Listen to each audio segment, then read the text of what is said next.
ବର୍ତ୍ତମାନ ଓଡ଼ିଶାରେ ଲାଗି ରହିଥିବା ଲଗାଣ ବର୍ଷା ଯୋଗୁଁ ବୈତରଣୀ ଫୁଲୁଛି।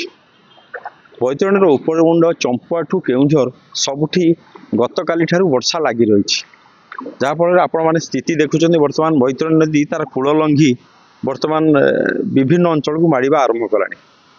ଆନନ୍ଦପୁର ବ୍ୟାରେଜର ସମସ୍ତ ଗେଟ୍ ଖୋଲା ଥିବା ବେଳେ ବୈତରଣୀ ପାୱାର ପ୍ରୋଜେକ୍ଟର ବି ସମସ୍ତ ଗେଟ୍ ଖୋଲା ଅଛି। ତେଣୁ ନିଶ୍ଚିତ ଭାବରେ ଯଦି ଏହି ଧରଣର ବର୍ଷା ଉପର ମୁଣ୍ଡରେ ଲାଗି ରହେ ତାହେଲେ ନିଶ୍ଚିତ ଭାବରେ ଆମେ କହିପାରିବା ଏଇଟା ଗୋଟେ ବଡ଼ ଧରଣ ବନ୍ୟା ହୋଇପାରେ। ବର୍ତ୍ତମାନ ଆନନ୍ଦପୁର ରାଜଘାଟ ଆମେ ଯେଉଁଠି ଉପସ୍ଥିତ ଅଛନ୍ତି ସେଠାରେ ବୈତରଣୀ ନଦୀ ତାର ସତର୍କ ସଂକେତ ଅତିକ୍ରମ କରିସାରିଲାଣି।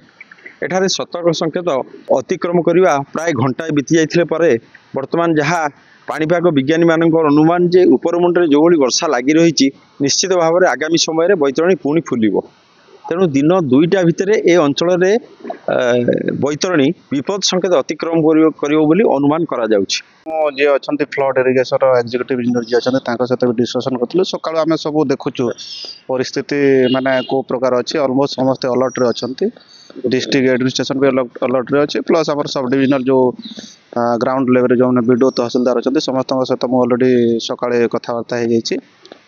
समस्त प्रिपेयर्ड अच्छा जो जगार भी जब इनकेस एमरजेंसी हुए इवाकुएसन किसी जदि दरकार पड़ा आम रेडी अच्छु प्रस्तुत अच्छु माने मोस्ट प्रोबेबली हाटडी साइड रे किसी प्रोब्लेम आसे से बीडीओ तहसिलदार सहित मुझे अलरेडी कथी से वेल प्रिपेयर्ड अच्छा।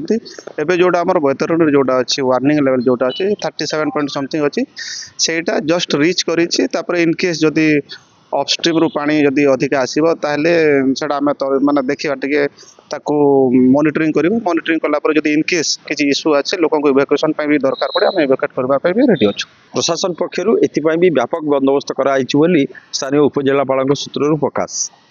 आनंदपुर बैतरणी नदीकूल मुन्ना सिंह, ओटीवी।